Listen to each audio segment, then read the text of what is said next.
Il venait se frotter contre moi. Cécile Bois révèle subir des comportements déplacés de la part d'un réalisateur. Jeudi 13 avril 2023, sur le plateau du Buzz TV, l'actrice Cécile Bois, à l'affiche du Goût du crime. Ce samedi sur France 2, s'est confiée sur une période délicate, durant laquelle elle a été victime de harcèlement sexuel par un réalisateur. Ce samedi 15 avril 2023, l'actrice Cécile Bois, que l'on connaît également sous le nom de Candice Renoir, sera à l'affiche du Goût du crime, sur France 2. Ce téléfilm franco-belge raconte l'histoire de Laure Grenadier, une ancienne chef étoilée, qui se consacre désormais à ses activités de critique gastronomique. Cependant, lorsque son oncle et 2 autres restaurateurs sont assassinés, Laure, grande dame dans le milieu de la gastronomie, va donc se laisser convaincre par son ex-mari et commandant de police de lui servir d'indic pendant cette enquête.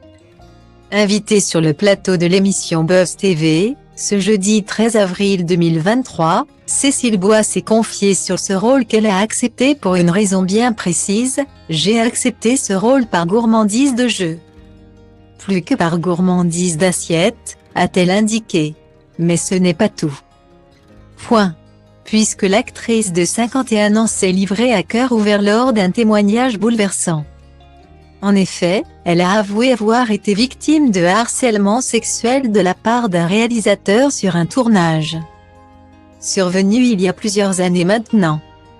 Lors de cet entretien, Cécile Bois en est venue à évoquer le mouvement MeToo, né des accusations envers le réalisateur américain Harvey Weinstein. « J'ai été victime d'un réalisateur », a-t-elle révélé, sans donner plus de détails sur son identité. Elle poursuit: « C'était très insidieux. Juste avant de tourner, il venait se frotter contre moi derrière, il venait me parler à l'oreille d'une façon libidineuse. À la cantine, il me proposait de le rejoindre dans son studio avant le tournage. Ce n'était pas caché. C'était tellement énorme que je n'ai pas réagi. Je crois que j'ai ri en rentrant chez moi en me disant, il ne doute de rien le mec », a-t-elle avoué. Si la comédienne a tenté tant bien que mal d'en parler aux personnes présentes sur le lieu du tournage, ces révélations ne semblent avoir eu aucun effet. Je me souviens d'en avoir parlé le lendemain aux assistants, dont une fille, et elle m'a dit: « Oh, tu sais, il est comme ça, ça fait partie de son charme. » On était très loin du mouvement MeToo et il y avait une espèce de normalité. Il a été défendu par tout le monde, a-t-elle confié. Néanmoins, elle précise ne pas avoir été traumatisée par cet incident. C'était anecdotique et ça ne m'a pas bouleversée au point de porter plainte, a-t-elle conclu. Si le mouvement MeToo a permis de libérer la parole de nombreuses femmes, Cécile Bois estime néanmoins qu'il est nécessaire de trouver un équilibre et ne pas tomber dans l'excès.